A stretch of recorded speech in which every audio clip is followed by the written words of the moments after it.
Hi there guys, so you joined me in a Mark 4.5 Facelift Focus ST Estate Auto. So yeah, have you seen previous videos on my channel? I'll leave in the description. I'm with the owner here and we've just done, so I've had a drive, you've had a drive around the roads. You've owned this car for how long now? I picked it up on the 12th of September. 12th of September, so you're coming up to 2 months, yeah. 2 months, and you're, how many miles? I think it was about 1600. Let's see, what 1840. Yeah, so you're pretty well experienced into it.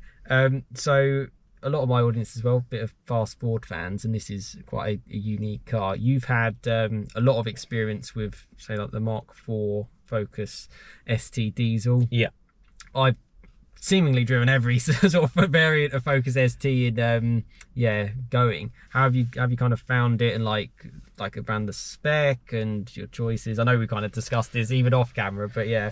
No, it was to me, it was something different to go for the estate. It's practical. Oh, I love it works with the pan roof. And you get things like the hands-free tailgate and things that you just don't get on the hatch.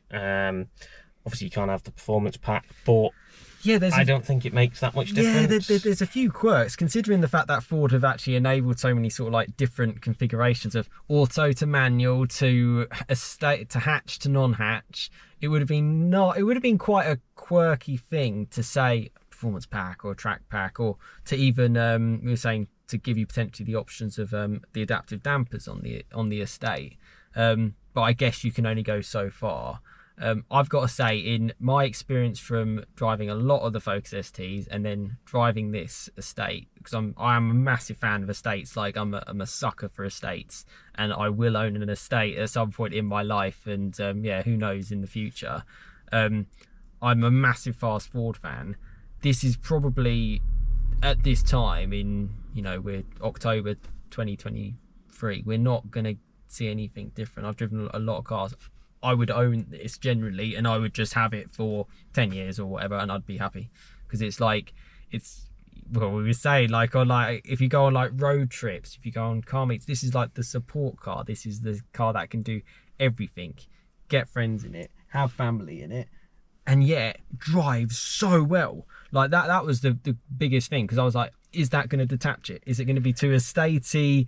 Is it going to be too heavy? But I was like, driving it around, I was like, this feels a step more capable and planted than the hatch because of the weight, but I'm still getting the fun. It's not like the four-wheel drive cars you can get, or just other cars. This is loose, and I'm sure you found that. Well, you look like you're having fun as well on the road. Exactly. it just puts a smile on your face. That's the thing for me, is you don't want to get out, you just want to keep driving. And some people might say that the auto is a bit of a controversial choice, but the box is very capable, and it can change gear a lot quicker than anyone else, than you could. Yeah, and that's the big point, because when you reached out, and again, obviously thank you for reached out so much, and it was sort of like, first of all, even just the estate, I was like, oh, I'm quite interested in that. And then you like the auto and the facelift, I was like, this is going to be interesting, because I definitely have a love-hate relationship with autos. I have a manual Golf R, and I like to have a bit of the control, or I like the gearbox to know a little bit more in tune with what I'm thinking with the throttle. Driving this around and watching you behind the wheel as well, I was like, hang on, it's really reacting well. It suits the engine because of the torque in this petrol engine. That's the thing, it's a petrol powered estate with the auto. It worked really, really nicely, and I like just like even the design thing to make it a little bit more minimalist. And then yeah, I'm sold, man. I love it. I can recommend it if you're looking for a car which is, first of all, really unique, like really, really special. I would go for this. Generally, it's brilliant. Yeah, it was one of the, when I thought about buying it, it was like, well, let's buy the estate, and yeah, I ticked most of the boxes. Yeah, well, yeah, that's what we got the spec sheet, and it's like, so the main.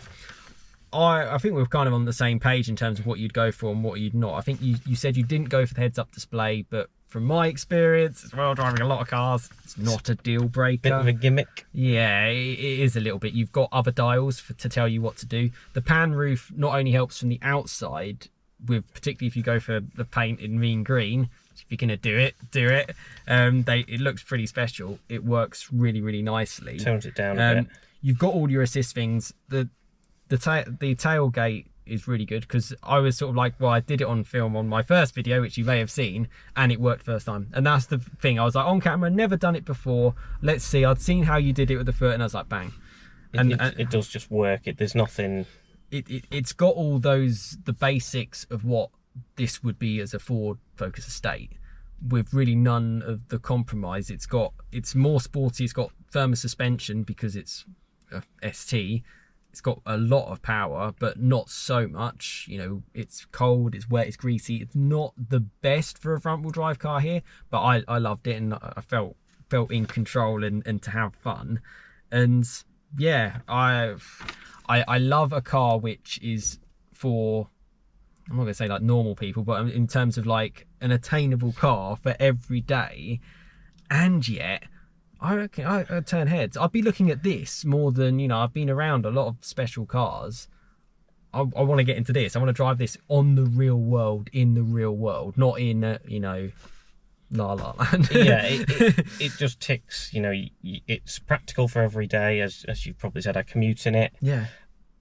And you've got loads of space. It's a lot. It's definitely, that's one thing to say as well. It's definitely bigger than the hatch, even just in the rear passenger. I sat back there, and it's definitely bigger.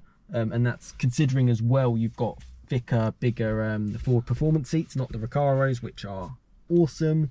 You've got the practicality of the boot. It's a long way back there, but it felt nice on the road because of the whole. Does it? Yeah, because of the whole tracking. Yeah, I need to get like all my Mark 4.5 ST owners and everyone to come to one place and just be like, yeah, it's a great car. And I'm still kind of like thinking it in my head, but I said it when I drove the first one. I was like, if I wanted a car just to do everything, similar to say like that Golf GTI level, I'd look more for this now, because you get that little bit more power. It's just that little bit more fun, and it's got the Ford kind of character to it. The quality's really good. The infotainment it feels 2023. It doesn't feel like, oh, this is, you know, outdated. No, it's certainly up there, I think, with the infotainment and the digital cockpit and things like that. It's mega special, and to have that. I mean, you could take it on track. I mean, I think it would be probably one of the only ones that you'd ever see out there, and have a good laugh, and then drive it back, and then just stick it in 7th gear, cruise down. Yeah. And it'll be a right laugh, because you've travelled, again, thank you for meeting halfway. You travelled quite a distance to get here. It hasn't sort of like detracted from then being able to have fun on the roads that we've had here. It's got the both. It's got both. Yeah, you can cruise in it and do 40 to the gallon on the motorway, just about, and then take it round and have some fun, and then cruise home again. And then, yeah, go back to kind of normal mode.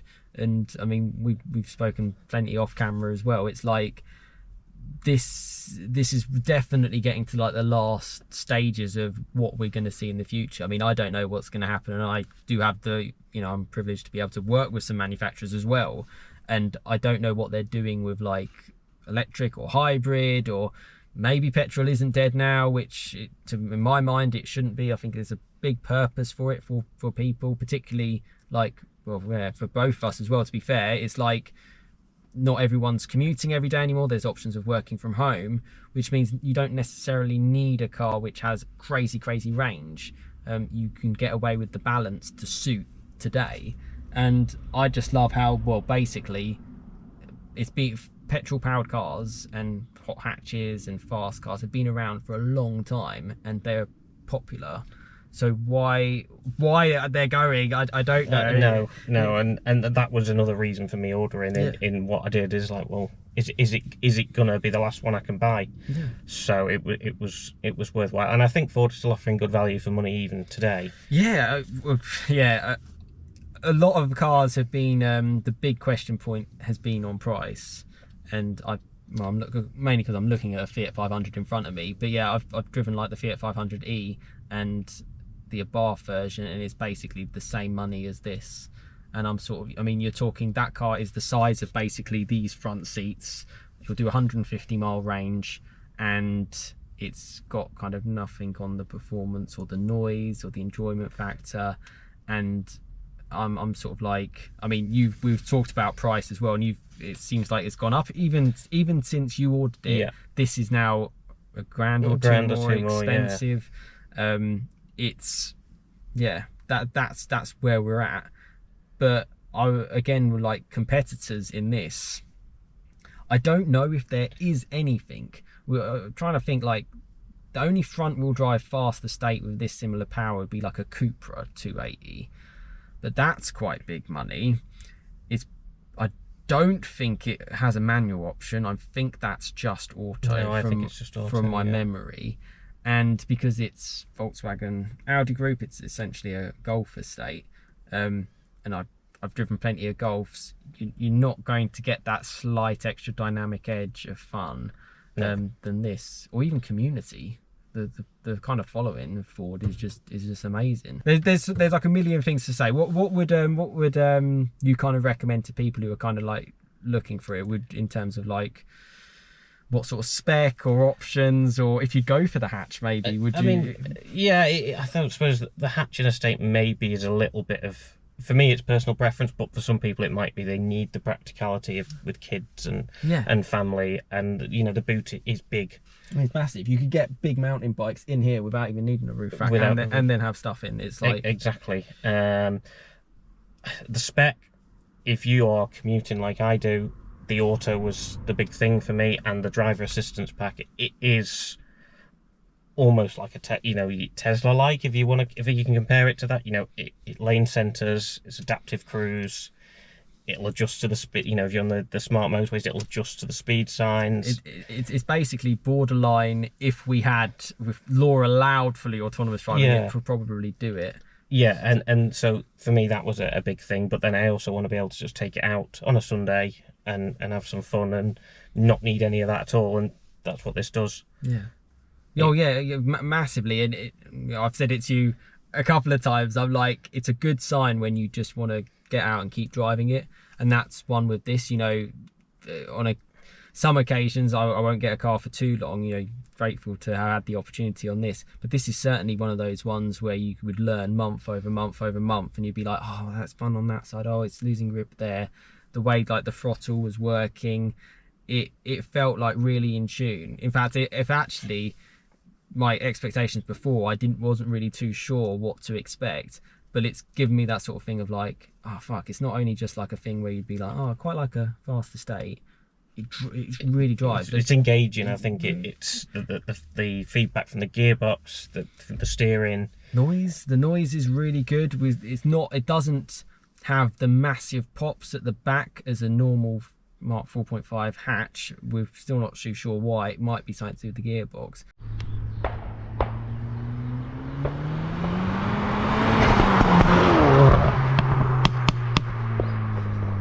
But it sounded good. I've got some footage of you going past, and I was like, and even when I was on the outside, I was like, oh, that's something else.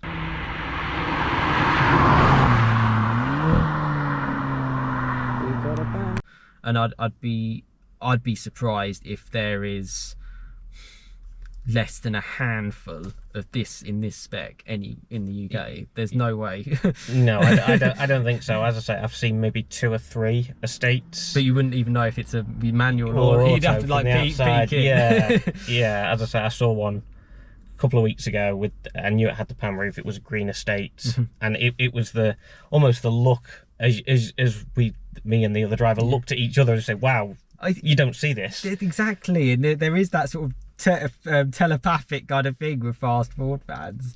This is definitely a car I would want to suit out, and with the way Ford are going and why I'm kind of sharing all the fast Ford stuff that I love and certainly love for a long time, is I don't necessarily get that impression from the actual manufacturer themselves, like from what they're kind of advertising things, which I get it. Maybe there's a disconnect between the engineers, because it feels like someone has been allowed to sort of say, let's make a fast estate with a 2.3 litre petrol engine in 2023 and offer it in a manual and auto and see what happens.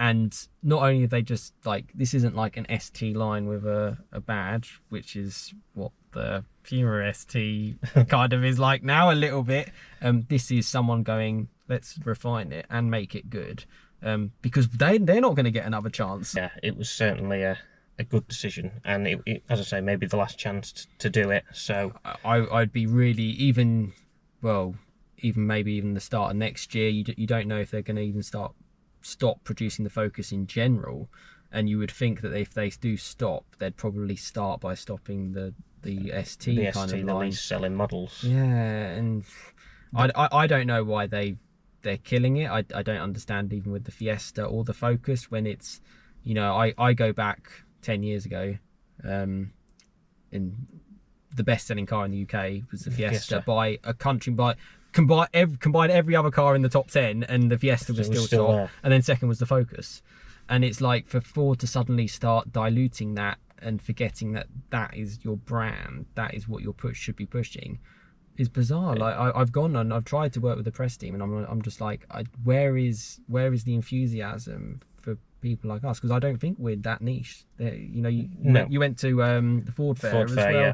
I've been to plenty of Ford events. It's like plenty of people turn up to these things. You know, I'm fortunate enough, I've got a meeting up with another subscriber in 2 weeks. He's got a Puma ST, he's got the 1.5, and he had a Fiesta ST before. People are still doing it, and it's the same for him. He's sort of like, well, I don't know if I'm ever going to be able to get at this again. Where are we gonna? What are we gonna buy? We're just gonna. And I think he kind of said it. He was like, well, I'll probably just keep it. And there is actually the point where you might actually we'll see what the world is like in 2 years' time. It's still a long time. You might be sort of like, oh, hang on, there's nothing else out there. Can I make it work? Can I just stick with this? Can I just and just enjoy it for longer? It's probably worth pointing out as well that Fords are one of the only people offering 0% at the minute as well on a 2-year deal. That's massive. So this we're filming this in October 2023, where basically, if you're familiar with 2023, it's the year of ridiculously high interest rates and APR rates, and a lot of people do purchase their cars on finance. And you know, even as recently as last week, a dealer who you'd expect that potentially, you know, you'd get discounts on, it's 10.9%. And the reason why they say that is because that's just what the rate is at the moment, because that's just what's happened in the world off the back of everything that's happened. So for Ford to do that, when you said that, I was like, well, that's ultimately free money, because it's 0%. It's like when something says 0%, it's 0%. You've then the only thing you've got to factor in is, what's the car going to be worth? I'm still kind of processing quite a lot, because it is a massive privilege to have the chance to be able to come to this exact location and drive so many different variants. And the reason why I've done it is to really share it with you, because I don't think there is anyone else out there who's going to have done that. No, I don't think so. and I'm genuinely just like honest to say what I feel and what things are like. And I know that there's Ford enthusiasts out there behind the camera who are sort of like, oh, what can I do? What can I do?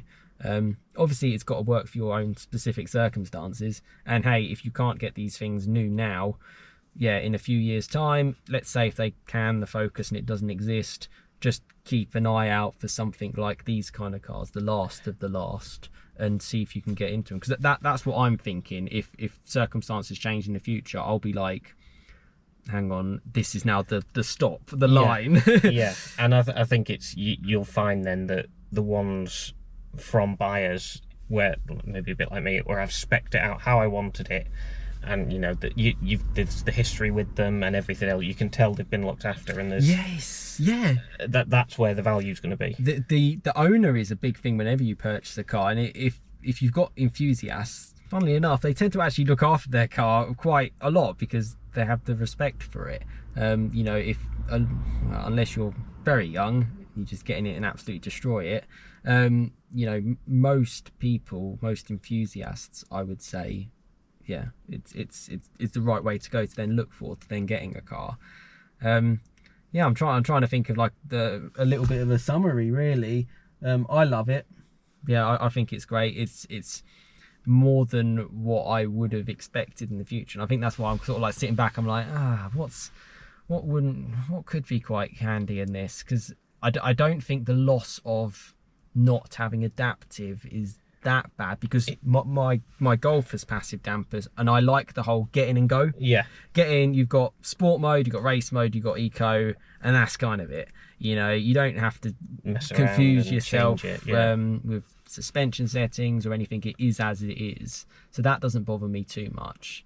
It felt comfortable enough. I mean, we've spent plenty of time in here, and it's been great. It's plenty practical.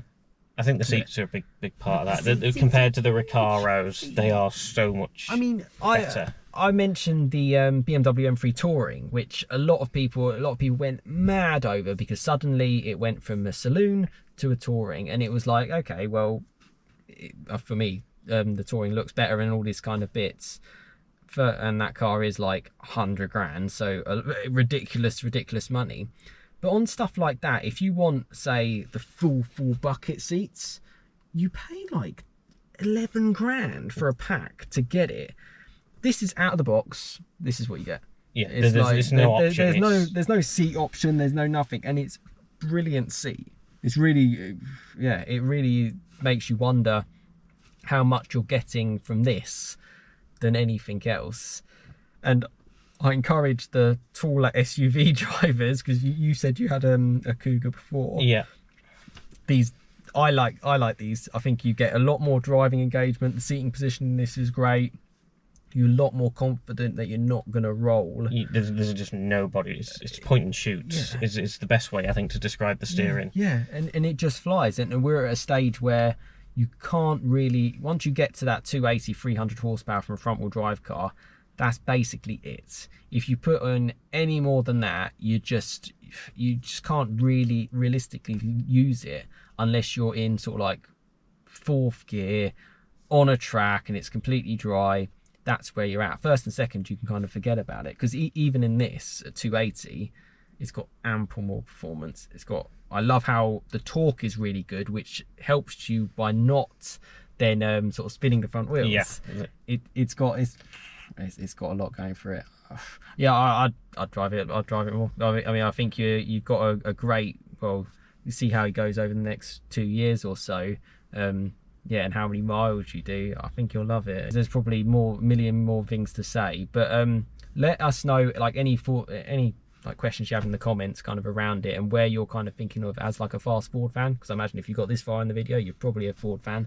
And yeah, if I can help you out as well as I think further after the videos are edited, in terms of like my real true impressions of it all, particularly between them all, you know, I can 100% recommend them. And if it works for you sort of from a financial perspective, yeah, this is a great car, and keep it for long term if you can. And yeah, you'll have a great one. Yeah, is there anything else from your side? No, I think it'd be good to own it in the summer. Obviously, I never picked it up in the autumn. I think that's where it'll really, when it's dry and warm, it really will come into its own there. Hook it up on, yeah. And just thinking of some of the roads around here, it's great to drive. Offers all the practicality, not out of like cataclysmically expensive money where you're just sort of like watching it going, this is just nonsense. Yes, cars are getting more expensive, and yes, obviously you'd rather these cost 10-15 grand less, but they don't. This is kind of the market for it, and unfortunately they're getting even more expensive. I think not from what this owner paid, but today this spec you're sort of heading towards the £45,000 mark with the options. With the options, and that then helps residuals a little bit, because obviously if you want one newer, it's going to cost you even more. How expensive they're all going to get, I don't know. And you might just be on for a winner, because electric cars in general are falling quite hard in value and in popularity. I think it's kind of been hidden a little bit. And that's one of the reasons why the 2035 thing came back. I think I thought it was inevitable, but unfortunately some people, I'd say particularly private owners of electric cars, are going to get stung hard. Yeah. A lot of people you see in like Teslas and that, it's off like the company and then they get it free, and it makes sense. So if you're a private individual who just wants a car to do absolutely everything, go for this, and you don't have to wait a million look for a million chargers. You know, you just fill it up with fuel and you can go and you can get good range. You can get 40 mpg. And what sort of tank is this? Do you know? Is it 55? 52 or 55, somewhere around there. So what are you looking at? 350? 350 on motorway miles, yeah. I mean, that's pretty good. Well, first of all, that is better than any any electric car kind of going out there. And yeah, I don't know what more is going to come from here, and I don't know in the future in terms of a Ford kind of enthusiast getting into something new. It just feels like to me we're in that sort of mode where let's sit and wait. I hope I can film more videos in the future, and in 2024 they might be saying, oh yeah, we're still looking to push this, we're trying to change this. I have my doubts, and I can only hope. And if this is the last, well, yeah, hey, it's great to experience it and great to kind of share it.